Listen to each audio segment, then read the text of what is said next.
Ok.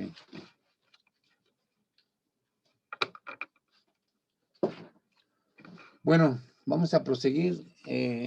A ver, que quede claro lo que acabo de decir anteriormente. ¿Sí? Que si tenemos, lo voy a amplificar, el condensador.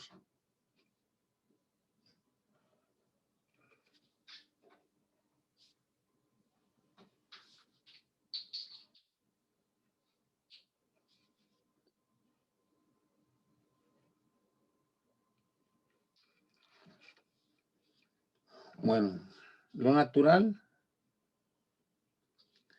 es que alrededor de esta corriente se crea un campo magnético, como hemos visto muchas veces ya. ¿Sí? Es lo natural. Pero si adentro hay un campo magnético E, un campo magnético E, que es función del tiempo, o sea, de manera que la derivada del campo con respecto al tiempo sea diferente de cero. ¿Sí? Si hay un campo magnético fluctuante cruzando esta área, entonces se va a crear una corriente de desplazamiento. ¿Sí? Y entonces, como cualquier corriente, alrededor de esa corriente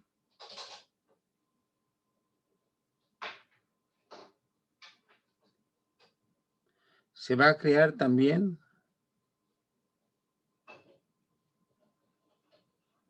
un campo magnético. ¿Sí? Esa fue la deducción matemática de Maxwell. Y bueno, fue una propuesta pues bastante atrevida, eso de pensar que hay una corriente especial dentro del condensador y que además esa corriente, como cualquier otra corriente, crea a su alrededor un campo magnético. Eso es una propuesta hipotética de Maxwell, ¿sí? Que nos permite unir a la constante de permitividad y a la constante de permeabilidad como un producto, cosa que no ocurría con ninguna de las anteriores ecuaciones. Y bueno, y desde luego que esa propuesta tuvo que haber sido comprobada experimentalmente, como debe ser. Cualquier propuesta, por muy correctamente matemática que haya sido hecha, tiene que ser medida experimentalmente. Y en efecto, se comprobó que había un campo magnético dentro del condensador si el campo magnético estaba fluctuando. ¿Sí? Bueno, ok.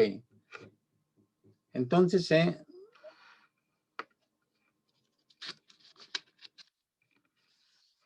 vamos a pasar ahora a otra cuestión.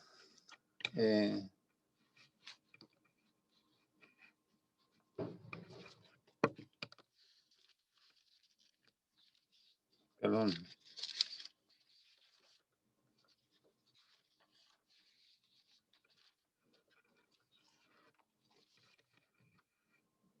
Vamos a recordar lo que es una onda, ¿sí? Entonces, lo que yo digo es, antes de deducir de las ecuaciones de Maxwell que la luz es una onda electromagnética, recordemos lo que es una función de onda y una ecuación de onda, ¿sí? Eso lo debieron haber visto en Física 2, entonces vamos a hacer un repaso de esto, ¿sí? Una función de onda está definida en general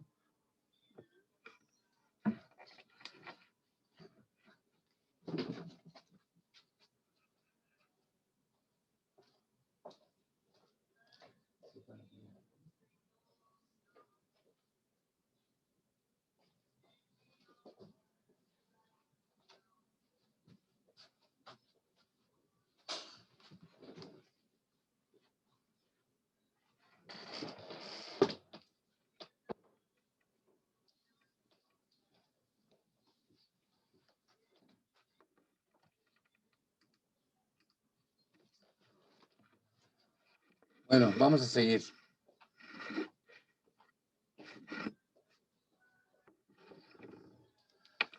Una función de onda en general está definida de esta forma.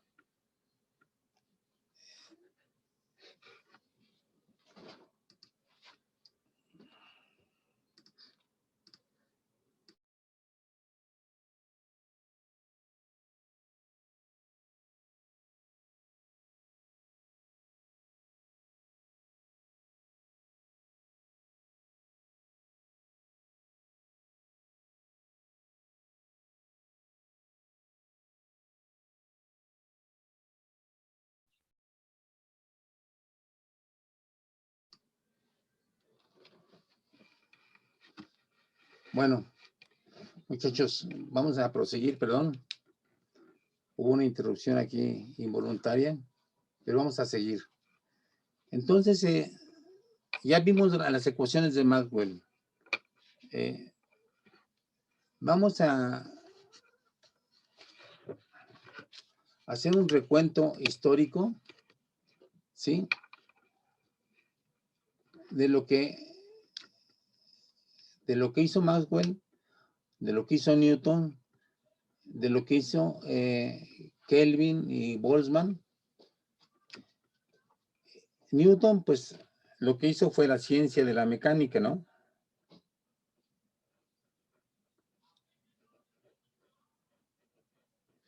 ¿Sí?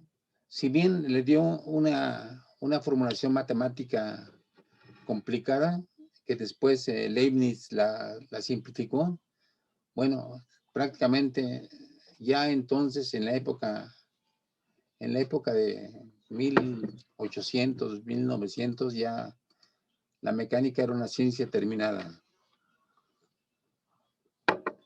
En el siglo XIX también se creó la termodinámica.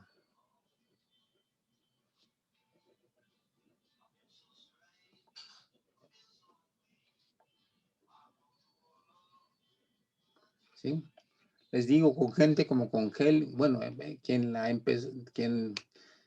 empezó a darle cuerpo de ciencia a la termodinámica, pues fue Carnot, francés joven que se murió desgraciadamente enfermo de una epidemia, ¿sí? Pero fue Carnot quien empezó a darle forma a la ciencia de la termodinámica, o sea, del calor, ¿sí? Y luego, pues, quien sigue es Maxwell,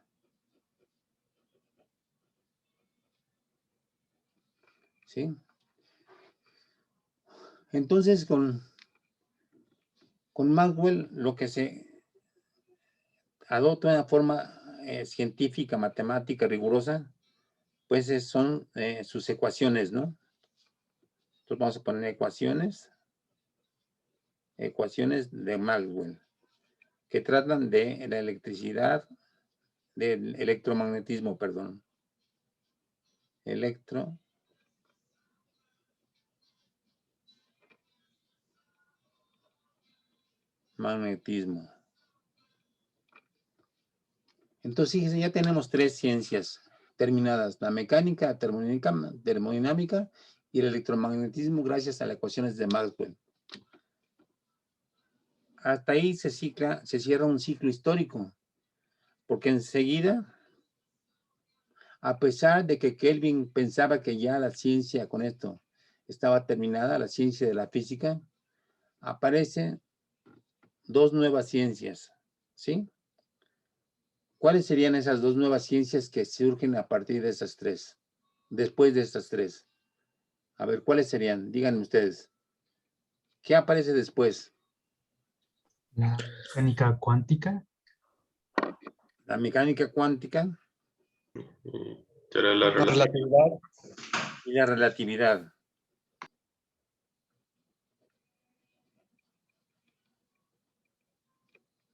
Y la relatividad.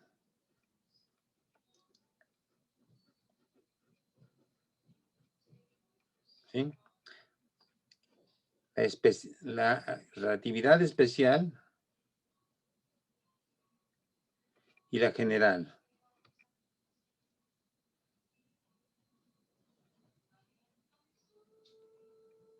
¿Sí? Bueno, entonces la pregunta es, ¿cómo surgieron estas dos ciencias? ¿Sí? Es interesante ver la forma como la mecánica cuántica se se relaciona con la termodinámica, sobre todo con el enfoque de Boltzmann, un austriaco genial que desgraciadamente tenía accesos de depresión terrible y que se suicidó ahorcándose en vacaciones, imagínense. Como que uno, como que uno piensa que más bien las vacaciones son para relajarse y él más bien le entró una depresión en vacaciones y se suicidó. Bueno, pero la mecánica cuántica agarró mucho del tratamiento de Boltzmann, sobre todo su enfoque estadístico. Bueno, ahora la relatividad especial, ¿cómo surge? Pues surge directamente de las ecuaciones de Maxwell, ¿sí? Y entonces es lo que quisiera que viéramos como alguno de los últimos temas, cómo surge la relatividad de las incongruencias que Einstein encuentra en las ecuaciones de Maxwell, ¿sí? Bueno, eso fue lo que lo empujó a modificar el concepto de tiempo y de espacio, ¿sí? Y de masa. Y poner un límite a la velocidad con la que se pueden mover los cuerpos, que es la velocidad de la luz. Bueno, para ello tenemos que recordar lo que es una onda. Bueno, entonces vamos a ver lo que es una función de onda. Una función de onda en general tiene esta forma matemática, f de x menos ct, donde c es la velocidad y t es el tiempo. ¿Sí? Si en t igual a 0, pues si t es igual a 0, pues simplemente se convertiría en una f de x, que puede tener, por ejemplo, esta forma, ¿sí? Es una f de x simple y sencilla, ¿no?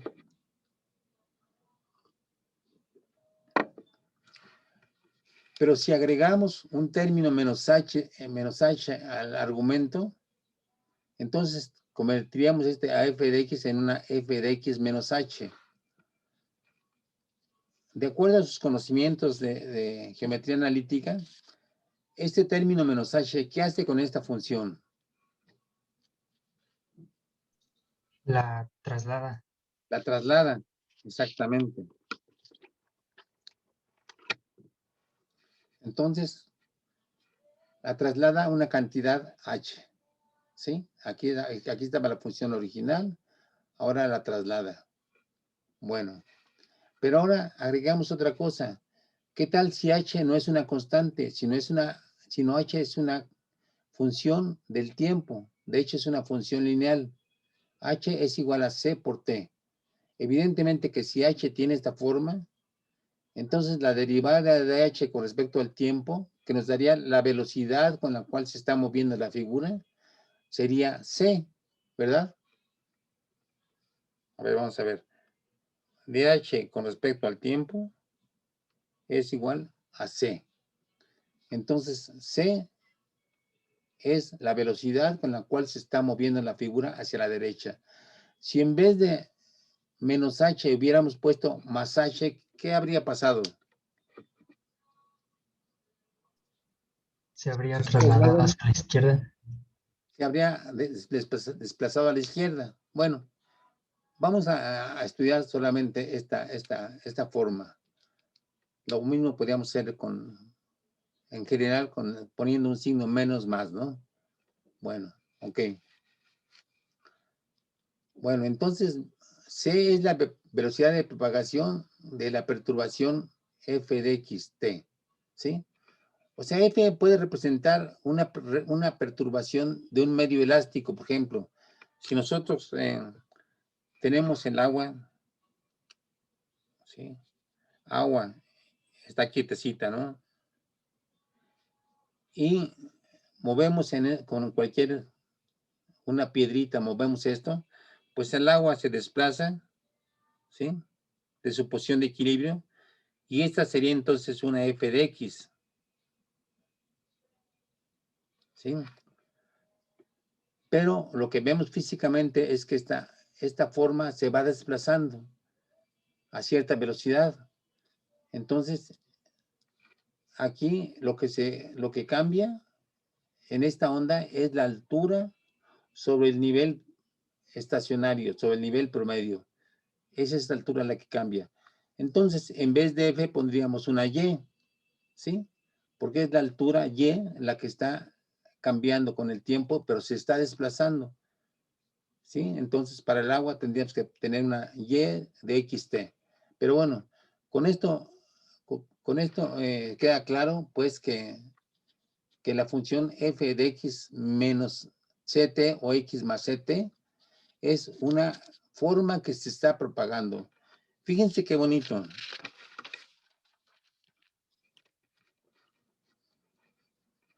Al convertir la función de onda agregándole estos términos, hacemos que la figura se esté moviendo, ¿sí? Y es lo que queremos matemáticamente representar el movimiento de una onda. En este caso va a ser una onda que se va a desplazar hacia la derecha o hacia la izquierda dependiendo de este signo, ¿sí? Bueno, ahora, ¿qué vamos a hacer? Ya tenemos una función matemática que nos representa a una forma en movimiento, a una perturbación que se está moviendo con velocidad c.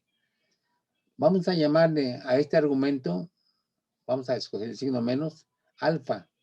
Alfa va a ser igual a x menos c por t. Ahora vamos a hacer algunas manipulaciones matemáticas y al final veremos cuál es el sentido de estas manipulaciones. Vamos a derivar parcialmente con respecto al tiempo, a la función f. Bueno, la función f es función de alfa, por lo tanto, su derivada es derivada de f con respecto a alfa por la parcial de f con respecto al tiempo, ¿sí? Pero la parcial de f con respecto al tiempo es c. Entonces tendríamos que es menos c, que es la parcial de alfa con respecto al tiempo, por la derivada de f con respecto a alfa.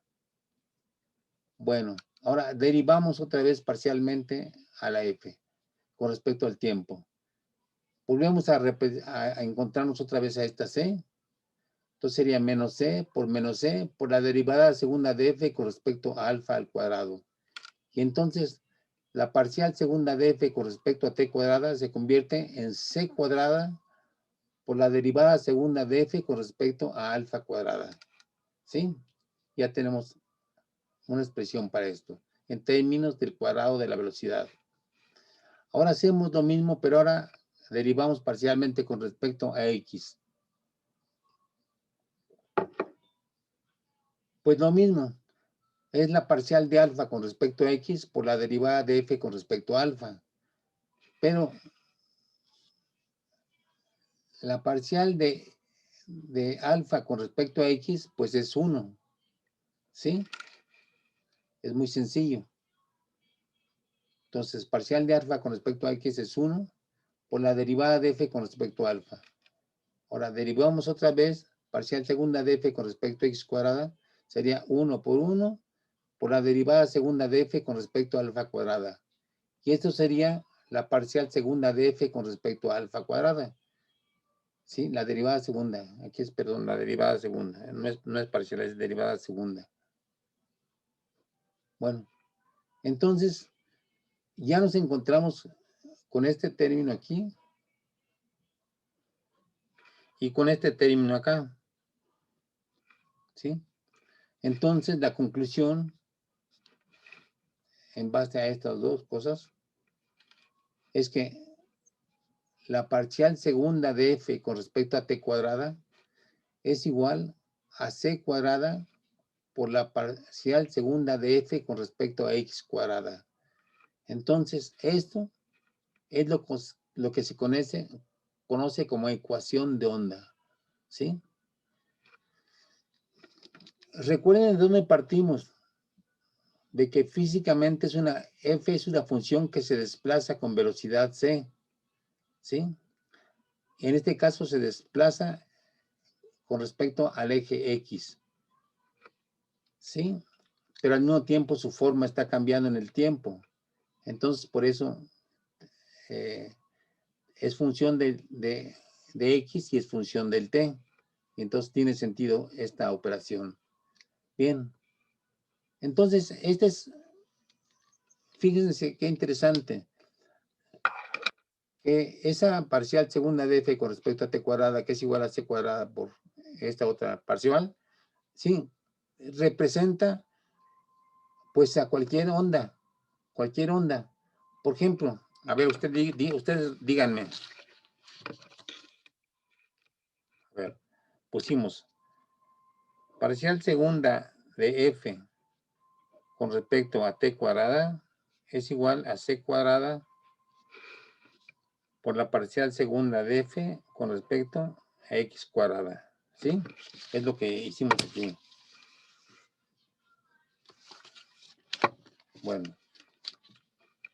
Entonces, si tenemos a una onda que viaja en el agua en una sola dirección, y este es el nivel promedio del agua, si esto le llamamos y a esto x, y se está moviendo con velocidad c, ¿qué forma adoptaría esta ecuación de onda?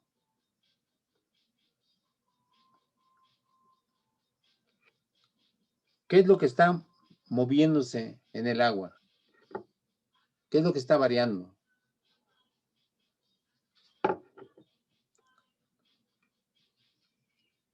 A ver, ¿qué es lo que está variando? Desde luego que se está desplazando en X, pero en la dirección vertical, ¿qué es lo que está variando?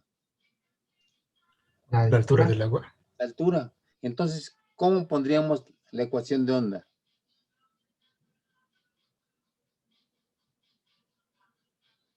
A ver, parcial segunda ¿de qué?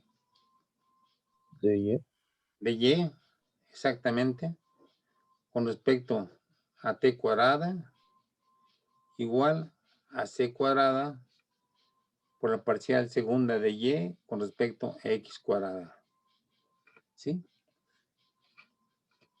Y entonces, cuando hacemos el análisis matemático de una onda, lo podríamos hacer, por ejemplo, con agua o con una cuerda tensa, encontramos que C es la raíz de la tensión entre la densidad lineal. O sea, al hacer el análisis físico de una onda sobre una cuerda, encontraríamos que la parcial segunda de Y con respecto a t cuadrada es igual a T sobre ρ, donde ρ es la densidad lineal por la parcial segunda de Y con respecto a x cuadrada. Y entonces, automáticamente de esta forma, ¿qué es lo que decimos? ¿Qué información nos da esta relación matemática?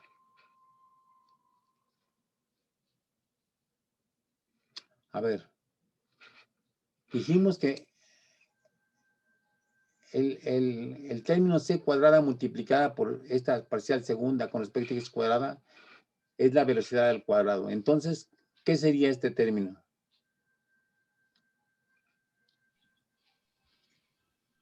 C cuadrado. C cuadrada, ¿sí? Y por tanto, como este término es c cuadrada, pues vamos a encontrar que c es la raíz de t entre ρ, ¿sí? Podríamos hacer lo mismo, por ejemplo, para una onda sonora, ¿sí?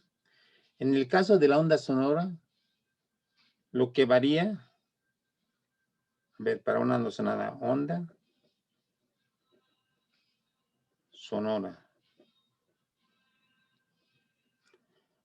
lo que varía es la presión.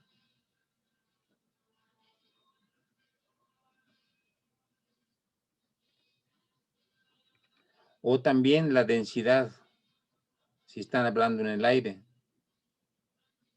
¿sí? Entonces son las dos cosas que varían. Si varía la presión, varía la densidad. Si varía la densidad, es que varía la presión. Entonces son equivalentes a ambos términos. Cuando ustedes hablan, lo que están emitiendo es una onda de presión, es decir, una perturbación que se propaga en forma de presión. o si hablan, también están provocando un cambio de densidad enfrente del aire que está delante de su boca, y esa perturbación en la densidad es la que se mueve como una onda, ¿sí? Si es una onda unidireccional, pues entonces avanza, digamos, en la dirección X. Entonces, ¿qué forma adoptaría la función de onda? A ver, propóngame una solución. Digo, una ecuación. Parcial segunda ¿de qué?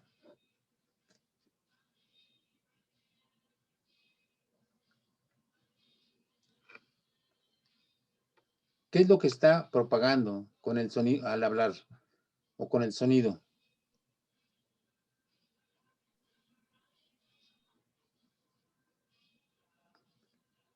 A ver, díganme, ¿qué es lo que varía al hablar?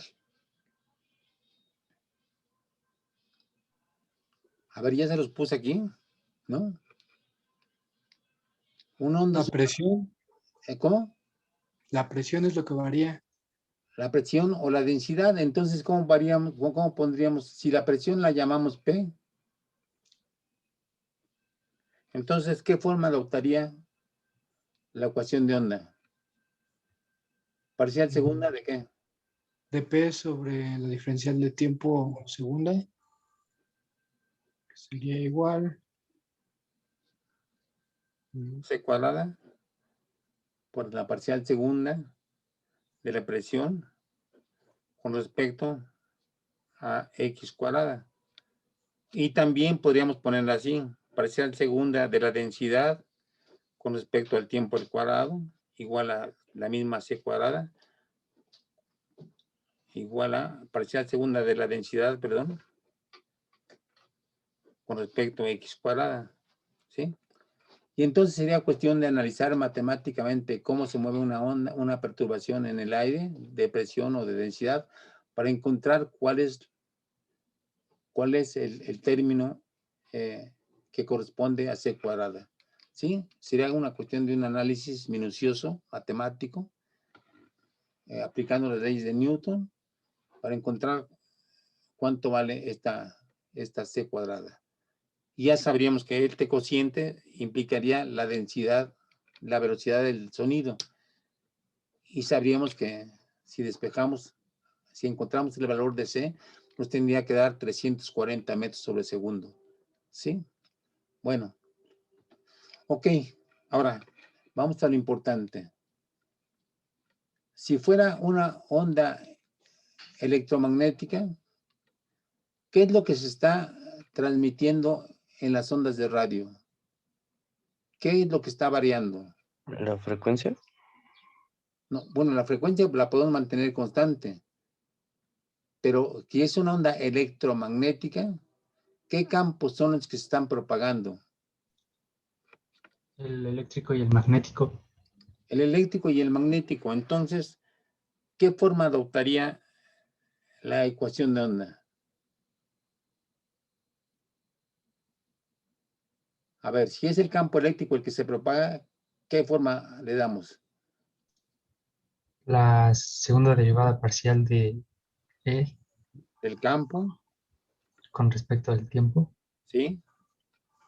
Igual es a igual C a cuadrada, ¿sí? por la derivada segunda del mismo campo E con respecto de X cuadrada. Sí. Y lo mismo podríamos poner para el campo magnético, ¿no? Porque es una onda Sí. electromagnética, entonces pondríamos también parcial segunda de B con respecto a T cuadrada igual a C cuadrada por la parcial segunda, aquí falta segunda, parcial segunda de B con respecto a X cuadrada. ¿Sí? Bueno, esto es lo que hizo Maxwell a partir de las ecuaciones que acabo de mencionar, las 4 ecuaciones de Maxwell. Y lo increíble que encontró fue que C era 1 entre la raíz de mu 0 por epsilon 0. ¿Sí? Y si ustedes se tomaran el trabajo de multiplicar la permeabilidad, permitividad en el vacío y la permitividad en el vacío del campo eléctrico y la permeabilidad del campo magnético en el vacío, se darían cuenta que este término se convierte en muy aproximadamente 300,000 kilómetros por segundo. ¿Sí? Bueno, es lo que vamos a ver en la próxima clase, cómo se llega a plantear esta ecuación para el campo eléctrico y para el campo magnético. Y hasta ahí fue la cúspide a la cual llegó la física clásica. ¿Sí? Ahora, otra cosa importante es ver cómo se brincó de ahí a la relatividad especial. Es una buena pregunta. ¿Cómo a partir de las ecuaciones de Maxwell se dio el brinco a la siguiente etapa de la física moderna? Pues es lo que me gustaría ver con detalle, ¿sí? Y con eso, pues, alcanzaríamos uno de los objetivos principales de este curso, ¿sí? Por de pronto, ya llegamos a plantear las ecuaciones de Maxwell, ¿sí? Profe, una pregunta. Yo creo haber leído que originalmente eran 20 ecuaciones, pero luego se sintetizaron, ¿no? Sí, o sea, Maxwell utilizó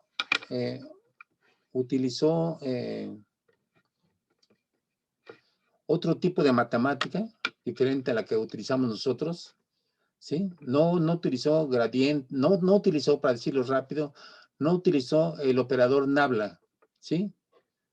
Sino otro tipo de matemática más complicada desde el punto de vista de la manipulación, y de hecho eso le llevó a plantear 22 ecuaciones, y entre otras cosas, por eso le costó a mucha gente trabajo entender las ecuaciones de Maxwell por la forma matemática tan complicada en que los propuso, ¿sí?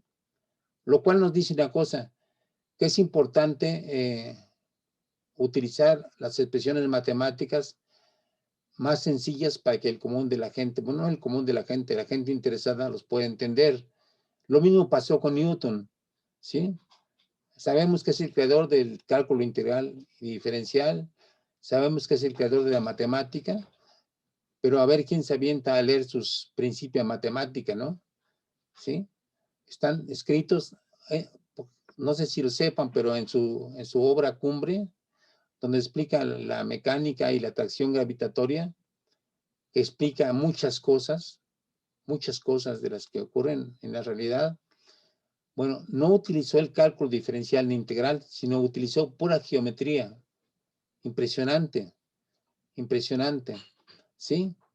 Y fue Leibniz el que expresó la mecánica, más bien el que expresó el cálculo diferencial integral con los símbolos que utilizamos actualmente, que son muy diferentes a los símbolos tan enredados de Newton.